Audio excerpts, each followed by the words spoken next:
Welcome to the All Hoops podcast. I'm your host, Steve Inman, joined as always by star producer and co-host Chris Brito. We have a blockbuster Donovan Mitchell trade to discuss. We'll break down what this means for Utah, what this means for Cleveland, and of course, our New York Knicks. We'll break down this mega trade. But first, Chris, how are you? Hey, buddy. You know what? There's been a lot of talk about Donovan Mitchell, how the fit would work in New York, and now we don't have to worry about it. It's all over. I'm a little disappointed, obviously, that he didn't become a Knick, but I think it was always going to be a weird fit to start. And I think ultimately the price for Donovan Mitchell was too high.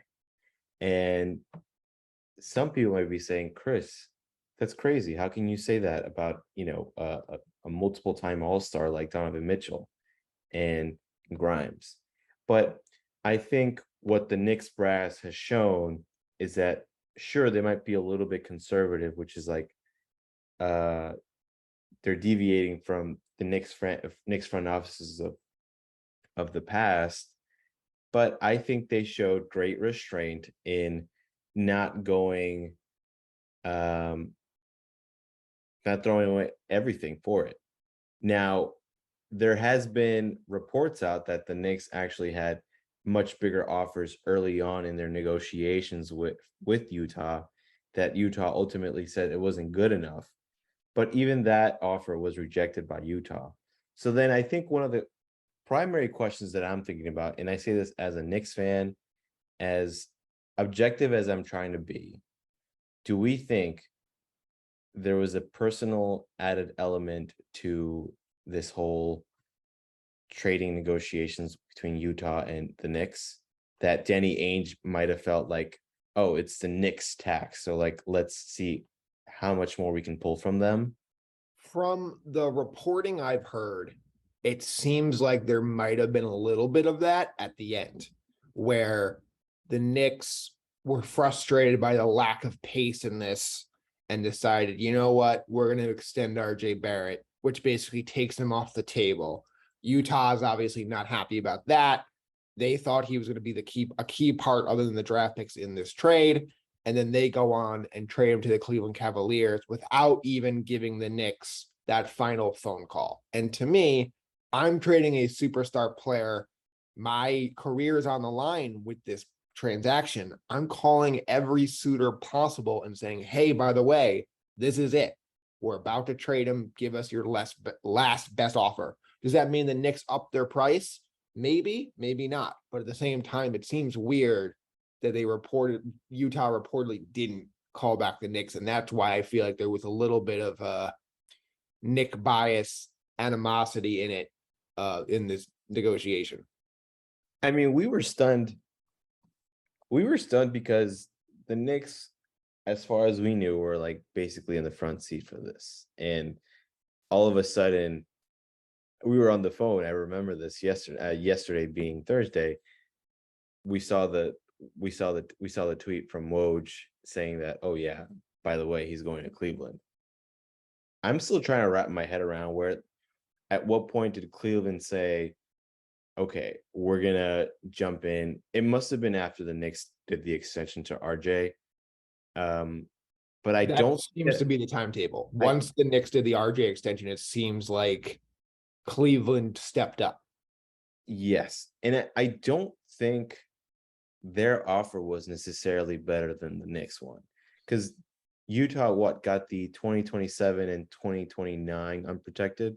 Yeah, so for everybody who knows, the Jazz Cavalier trade was Lauri Markkanen, rookie Kansas wing Ojai Abaji, one of Chris and I's personal favorites, 14th pick in the draft, this latest draft.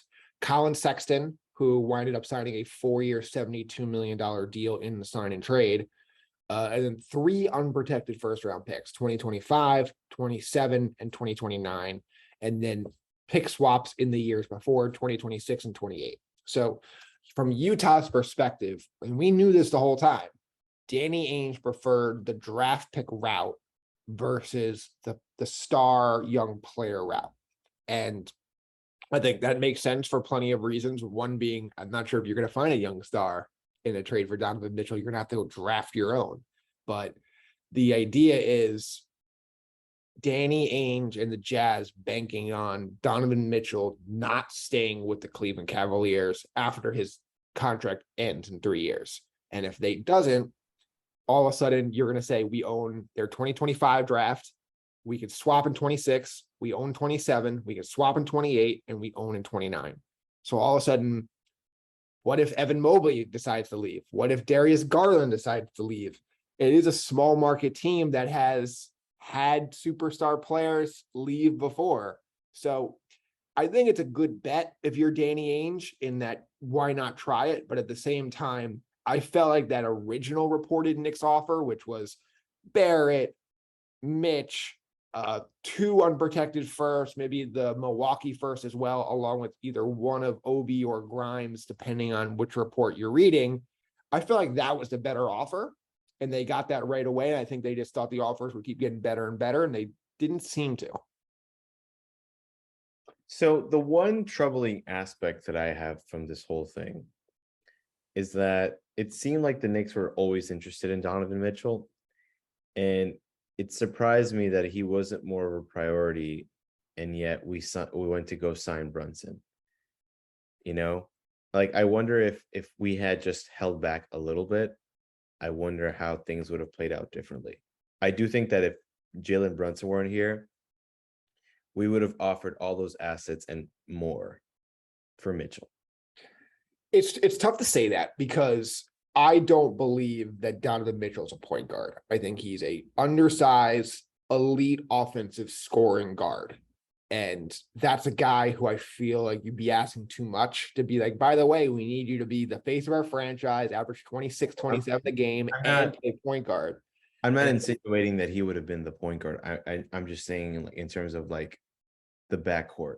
Yeah, but I didn't really see another point guard option on the board for the Knicks besides Brunson that they could go out and pair with a Mitchell this summer. Having said that, we talked about it at length. The Mitchell Brunson undersized backcourt was going to give them problems. It just was.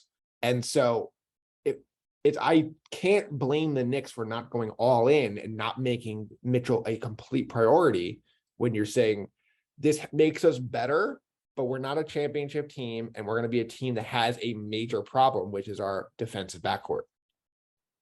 Yeah. And on the flip side, which I find to be so ironic, that many people are praising the Cavaliers for their diminutive backcourt. Meanwhile, the Knicks, it goes back to what you were saying in your intro, or maybe not in your intro, but prior to us like starting the show, where like the Knicks were in a no-win situation. They were in a no-win situation. Because this is the conundrum that we as Knicks fans continuously live through. They can never do right, quite frankly. Like this obviously is a very like controversial decision, but who's to say who really knows how much Utah? It's not as simple as saying, okay, let's throw everything to get Donovan Mitchell. If we were to do that, people would have been criticizing the Knicks for like, oh, same old dumb Knicks getting fleeced. Yeah, we were talking about that too. And so then you have other people, and I mostly think it's people who are not really Knicks fans or who like don't have as much of a strong allegiance or know about the quality of young players that we have at the moment. Like are sort of criticizing them for not going all in for Donovan Mitchell.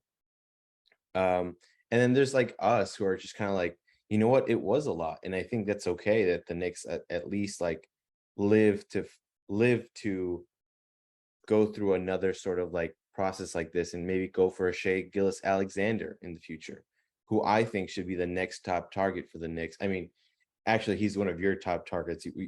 You say it all the time, and I think that might be a very sensible move in depending on what happens with OKC. I mean, basically, most of his young career is being wasted in OKC, and doesn't seem like that's going to change anytime soon, considering they might tank again this year. Yeah, I think they will tank again this year, and that'll be the third straight year of SGA being there, playing extremely well, and then them basically either making up an injury or finding a way to say, let's get him more rest to nurse an existing injury. And so, in theory, if the Knicks offered 80% of what they were offering for Donovan Mitchell, does Oklahoma City take that? I think they might. I really do. And I think it's definitely something worth exploring. Another guy who I don't know if he's not going to be available this year, but he might be a guy available following summer is Jaylen Brown. And I think he is the perfect fit to Oh be the my best God. player on the Knicks. I mean, he's had some issues with Boston. They've floated trading him before. We already talked about how, he didn't love being in those trade rumors. He's a guy who might want to get more shots. I could see in his head thinking, I'm just as good as Jason Tatum. Why am I the number 2? Why am I underpaid? And so I could see a scenario where there'll be a bidding war all over the league for Jaylen Brown. But I think the Knicks should be one of those teams that could look at him and he'd be the perfect guy to put as that starting small forward next to a Brunson, Barrett. RJ. Yeah, I think that'd be amazing. And Yeah. again, that's a team that a lot of guys need the ball, and where Brunson can get Brown the ball in spots where he does not need to dribble the basketball. And I think that would be crucial for the Knicks and Jaylen Brown's career. Oh, I'm getting so excited at that prospect. I mean, They would never trade him to the Knicks. Like they never would, but he could leave as a free agent in 2 years. You might not, you're not wrong that they're going to trade him to the Knicks, but that offer is so tantalizing. Yeah, absolutely. And I just believe that especially if the Celtics do not wind up winning that championship, I could see Jaylen Brown going, okay, I'm ready to go be the guy somewhere. Why wouldn't he pick here? So, the bottom line is, yes, it's disappointing you didn't get Donovan Mitchell, a homegrown guy who wanted to be here. But at the same time, there'll be plenty of other disgruntled stars that we're not even thinking about right now within the next 12 months. So the Knicks still have plenty to be optimistic about going forward. I'm not sure this upcoming season in terms of wins is one of those things. Where do you see the Knicks if basically this is your roster going forward for this upcoming season? I still see them winning more than 40 games this year. Right. But that might be the Knicks fan in me. So I think they are right around the same number they were this year, which was 37 wins.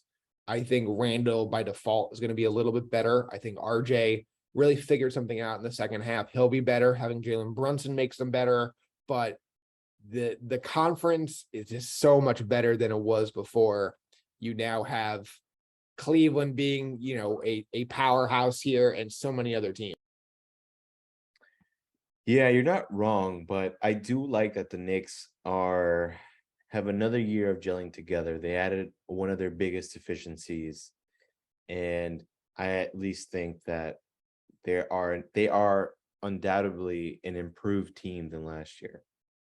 They are, but it's the East is so good. And how many teams are definitively worse in the East than the Knicks? Orlando, Detroit, Washington, maybe. That might be it. So you're talking about them as what? Chicago. I don't know if they're worse than Chicago. Chicago was a 7 seed last year? 6 seed? They were 6 seed. We don't really know where Lonzo Ball's situation is, but are they really worse than the Knicks? I wouldn't say. I don't think they're better than the Knicks. Like you're talking about, can they fight for the play-in again? And that is the worst spot to be in, unless you have a big long-term plan. So the good news about the Knicks is this front office is smart enough not to overpay. The bad news about the Knicks, because they didn't overpay, I'm worried about all their job securities. Dolan can replace all of them tomorrow with the next, meathead who's going to go all in, promise stars. And, we've had, so many bad GMs in the past. And I am a little worried that Leon Rose has to get moving on his very, very slow play here.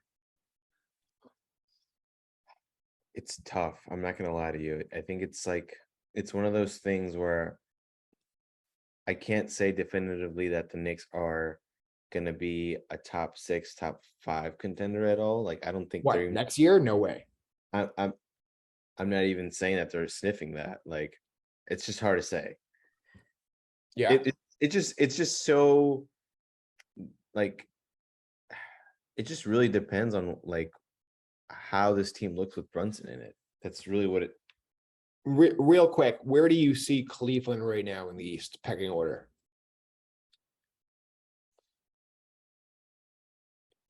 Okay, so I guess I'll do it this way. I'd put the Boston Bucks.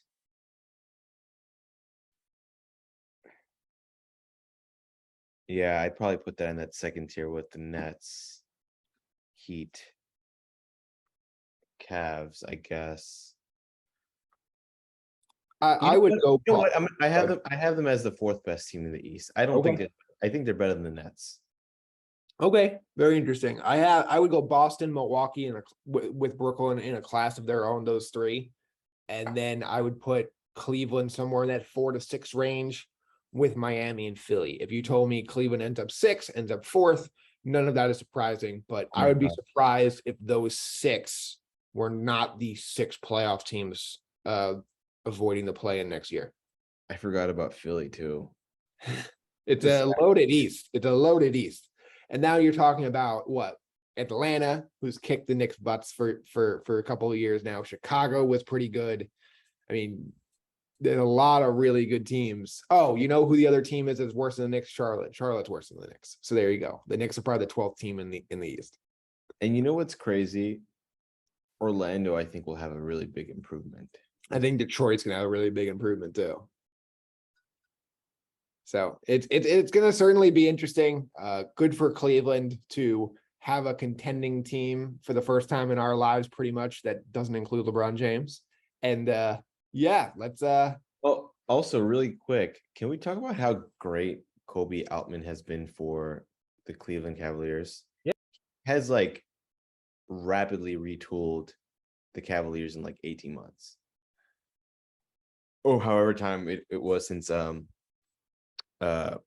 left the last time. You know?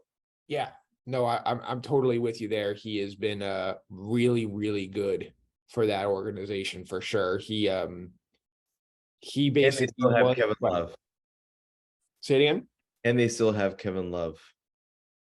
Yeah, they still have Kevin Love, who was pretty good for them last year in a bench role, and he he got there right around after the championship to take over, and basically all of a sudden you hear Kyrie Irving wants to be traded, and now that's his first big move, is to figure out what the heck to do with Kyrie Irving. They turned that pick into Colin Sexton, and basically everything kind of went up from there. He winded up getting a couple of LeBron teams to the finals, and then LeBron leaves, and you're basically left with nothing. And he gets a couple of bad years in there. He gets Evan Mobley, he gets Darius Garland with a top 5 pick, and then the big heist to me was Jared Allen, where they just throw themselves into this 4-way trade with the Nets, the Pacers, and the Rockets, and they say, we'll give you the last pick in the draft, the Bucks pick, for Jared Allen. And for some reason, these teams said yes. It took multiple teams to say yes to that. So that was just bizarre to me. And it really worked out in Cleveland's favor. And then obviously the big signature was this move in acquiring Donovan Mitchell. Oh, definitely. And that team is on the way up right now. And like they can now move into a world that doesn't have to be under LeBron's shadow anymore. And the key is you draft well. 2020, 5th pick, Darius Garland, Evan Mobley, 3rd pick. The only one that really hasn't hit yet is Isaac Okoro with the 5th pick. We were big on him too when he was in the draft. So Garland was 2019 5th pick, Okoro was 2020 5th pick, and then Mobley 3rd pick 2021. So obviously big job there from them, and Cleveland's finally seems to be figuring it out, and good for Kobe Altman, who is actually going to turn 40 in a couple of weeks. Oh, he's like almost your age. Thank you. We're almost the same age. You're gonna be 30 in a couple of weeks too. So get out of here. you're closer to Almond's age than I am. So That's true. And on that note, let's get to our final thoughts right after this. All right, Chris, final thoughts time. What left is there for the NBA season? I think the two things I'm watching: Laker fallout. Are they going to trade those 2 first-round picks with Westbrook to get some upgrades? Are they going to just buy out Westbrook? Are they going to bring him into camp? I think at this point, they're just going to bring him into camp. And we'll see what happens. Do him and Patrick Beverley go from enemies to friends? I mean, stranger things have happened. So I'm curious there. And then with the Jazz in a full rebuild, do they trade Conley next? Do they trade Bogdanovich, Rudy Gay? What kind of markets do those players have? Are those players you could get conditional first round picks for? I think you probably could. So I'm curious to see where those guys go. I already heard a report that Phoenix was interested in Bogdanovich. I like that a lot for them. Is there anything else you're looking for this offseason? I mean, I was secretly hoping for a deal for Russell oh crap, for Julius Randle, Yeah. but it's not gonna happen. And I think when we were talking on our phone call yesterday, one of the great points that you make that, like, Julius Randle is prime for a bounce back year. I mean, whether it's the added pressure of a new contract, whether who knows what it is. I think he's primed for a bounce back year. And then I think based on like we were talking about, like who we see as the next potential guy being out there, those are some of the things I'm watching. But unfortunately, no one big, at least for the next coming weeks. And for the time being, it's going to be a little bit calmer on the trading waters. I think can't expect a big trade coming up, and I think that's pretty much it. I thought we were going to try to move Fournier as well, but Yeah, I definitely think Fournier would have been part of that Utah Jazz trade, but that's just not the way it worked out. So the only other thing I'm looking at is, unfortunately, one of my guys, Danilo Gallinari, tore his ACL. And I wonder if Boston might try to replace him with a guy like Carmelo Anthony. That's a guy who Chris and I have always kind of wanted to win that ring, whether it's here or somewhere else. He's one of our personal fan favorites. I got his photo still on the wall. And I'm curious if Boston would consider making a play for him, or is this really the end of a Hall of Fame career? I hope they do, because that'll make it easier for me to root for Boston. Otherwise, it's going to be really hard, because Tatum is one of my favorite players to watch. And I think as he was being drafted, I think many people made the comp between him and Carmelo Anthony. And so I think it'd be a great fit, frankly. Yeah, I'm with you there. And lastly, before we wrap up, the other trade winner that hasn't really been discussed too much in this Donovan Mitchell trade is us. We bet Jazz under 31.5 wins. Chris, I was so on to that. I'm really happy we got that one done. I'm happy as well, and I think that it was one of the smartest things you've ever done. I love it. That's going to do it for us. Go ahead. Wait, where do you think Jordan Clarkson could fall? Oh, I forgot him too. I think he could fit anywhere. He's a good 6 man. That's a guy who could definitely help a range of teams. And I don't think the contract is so crazy where somebody wouldn't pick it up. So he could fit anywhere. Honestly, I love Miami for him. That would be something. And I think they need the scoring punch. I think they need a little more fire there. He's under contract for $13 million this upcoming season. And then he's got a $14 million player option for the following season. So I think he's a guy who could help a lot of teams. Miami makes a great deal of sense as, not Tyler Hero insurance, but ideally Tyler Hero continues to evolve his game and get better, and then can fully immerse himself in that starting lineup. And then you could use Clarkson off the bench, and you've seen it from Miami time and time again. They get the best out of those guys. So he's a guy who I think could have not a career year, but close to a career year going to Miami. But that's going to do it for us. Go ahead. One more time.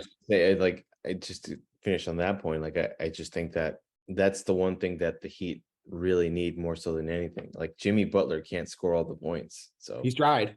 And he's done really well. And he just looks so exhausted by the end of those thrilling playoff rounds that I would like to see them get him a little more help if they can. I'm not really sure how they can make it work cap-wise, but I'm curious about that. I'm also curious about, now that RJ Barrett has signed his contract extension, the next name on that draft list was Tyler Hero. What kind of money does he get? Does he exceed Barrett? Does he get under that? You know, he was talking about getting a max at one point. I don't think that's going to happen, but I'm curious to see how that plays out before the deadline. You know what I also realized? We didn't really talk about RJ's contract. I like it. I think it's a good job by the Knicks where they got him at affordable rate, where if this is what he is, it's not a bad contract. But if he takes the steps to improve his efficiency, he gets better as a passer, he's finishing more at the rim, I think this becomes a steal. Oh, totally. I think that RJ has all the potentials and all the tools to get to that next level. Whether he's an all-star soon remains to be seen, just because there's so much talent in the Eastern Conference right now. But, you know, he certainly has a runway for it. Yeah, I totally agree. And that's going to do it for us here on the All Hoops podcast. Chris, I thank you so much.